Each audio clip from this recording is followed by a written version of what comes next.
where news comes first. WECT News begins now with breaking news.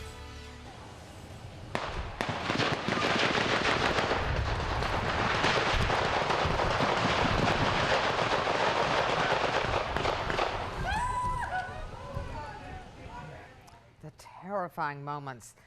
Gunshots rang out. A kidnapping suspect and law enforcement exchanging a barrage of gunfire. This was in Elizabethtown this afternoon, and our reporter was on the scene when that shootout happened, leaving people running and ducking for cover. Those gunshots took place just moments after a heart-pounding hostage situation. The man holding a woman at gunpoint inside a car with officers working for hours for a peaceful ending.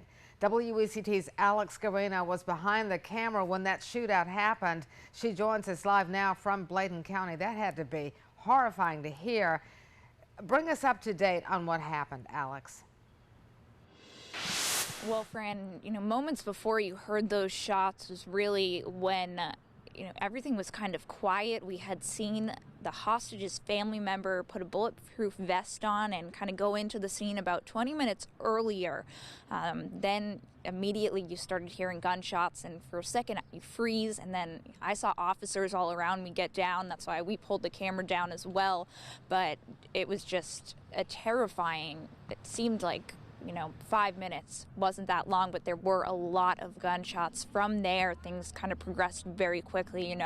Right after those gunshots stopped, the first thing through your mind is someone is hurt. Thankfully, we know that it was not the hostage. She was released seconds before the man holding her hostage decided to leave the car and fire at law enforcement. They fired back, hitting him multiple times. He was airlifted to the hospital. We still do not know what his condition is in, but we do know that the woman he was holding hostage for hours, as well as her family member that was brought into that situation, are both safe. She was treated, evaluated medically, but this was a 3-hour situation with multiple law enforcement agencies involved. And we heard from District Attorney John David that they've actually asked another agency to get involved as well. And making a concurrent request for an SBI investigation, which is protocol anytime you have an officer-involved shooting. And to be clear, we are asking the SBI to look into two separate but related things. First, the underlying criminal conduct of the suspect for an armed kidnapping, and then because there's an officer-involved shooting, we're also going to be asking them to look into that aspect as well.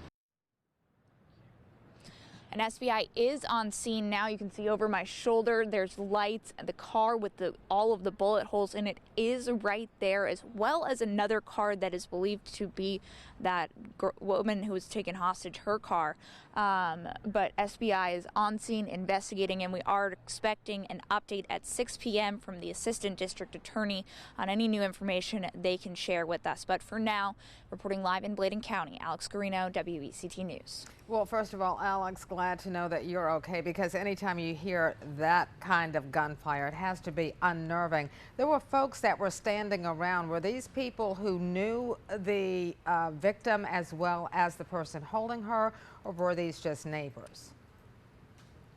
Fran, the people that were next to me were bystanders that were curious. Some were neighbors, but further across the police tape was a whole group of her family, and you can hear in that video the gunshots and then this scream that I don't think I'll ever forget. And that was actually the woman being held hostage. It was her mother screaming out. She had both of her children in that situation, but everyone was kind of taken aback, and there were officers close with us, and family went running in the opposite direction of the gunfire. One woman just kind of fell to the ground in shock, and it was just, you freeze for a second, realize what's happening, and then it all seemed to happen so quickly after that.